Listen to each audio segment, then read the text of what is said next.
Hi, Gerhard Bloom, once again looking at the tyranny and the delusions of the social justice movement. So Elon Musk, in a very brave move, this man has real courage, went to Israel and received a briefing about the horrendous atrocities that Israel suffered on 7th of October. Right, so he takes this tour, gets a briefing. This in the wake of the slanders against him as some kind of anti-Semite. No. This guy, he left South Africa to avoid military service. Not because he's a coward, because he didn't want to have anything to do with an apartheid military. And they're not going to take the son of some very wealthy man, put him in the military and let him get killed. No, his presence there would have been largely ceremonial. He would have been behind some desk somewhere, but he refused, came to the United States. The left, when they can't defeat you with ideas, they slander you. So as some right-wing bigot, because he wants X to be a platform for free speech. That's right, the contest of ideas, which leftists can't win because it's a shopping bag filled with ideological nonsense. Postmodernism, cultural Marxism, multiculturalism. Oh, you can't compare cultures. They're all equally valid. Yeah, the barbarism of Islam is valid. It's just awful. It's a horror show. It's real. It's valid. It's just awful, morally, intellectually, in every fashion imaginable. But yeah, it's valid. Nobody wants to live under the tyranny of Islam. Every time Muslims get into office, seize government control, like most notably in Iran, people hate it. People hate it.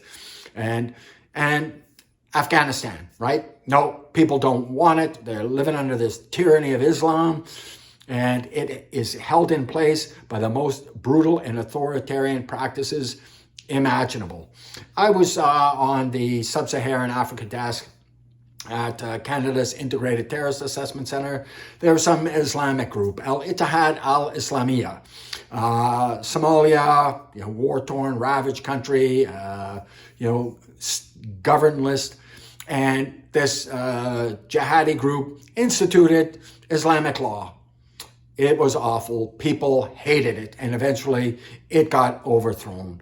But at any rate, no. So Elon Musk goes to Israel, informs himself, does a responsible thing, behind all, the lies and distortions, gets a briefing. People on X now want him to visit Gaza. Visit Gaza. Just to be fair, this would be like him traveling back in time, going to Nazi Germany or Imperial Japan. Yeah, have a look at the rubble of Hamburg, Dresden, Berlin, or, Tokyo, Hiroshima. You'd see, a pile of rubble because it's war. There's nothing to see here, folks.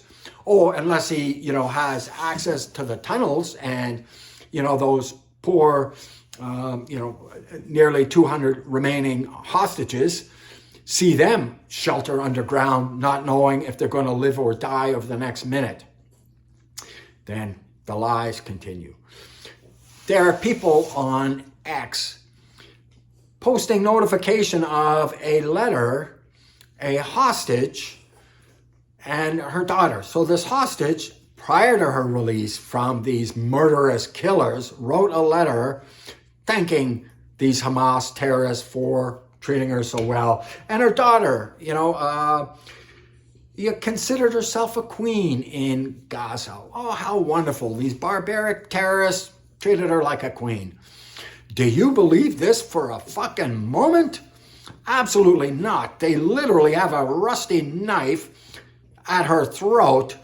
She's going to write, and she's not a trained soldier. There are escape and evasion courses in the Canadian military, British and American militaries, and courses to help you psychologically cope with the threat of, and the actuality of torture and an imminent death. She's obviously not undergone any such training and courses, and her 5-year-old daughter certainly hasn't. This is very much reminiscent of American POWs held by the North Vietnamese in the Vietnam War. Most brutal and unrelenting torture and abuse to try and make use of American servicemen as tools for their propaganda machine. And we're supposed to pretend to believe this nonsense? I don't believe it for a minute. And those people on X who are posting this, they don't believe it for a minute. This is ideological propaganda of the worst sort, and the people who peddle in this vile nonsense are perpetrating moral evil. They're on the side of the fascists, and so are the people on the side of Hamas, Antifa, those fascists marching around to little Nazi boots, pretending they're fighting Nazis.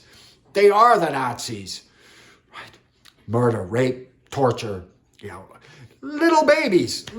There's a little baby, I think 5-6 months old. Hamas turns it over to another terrorist group in Gaza. Little baby being held hostage, life being held in the balance. Why?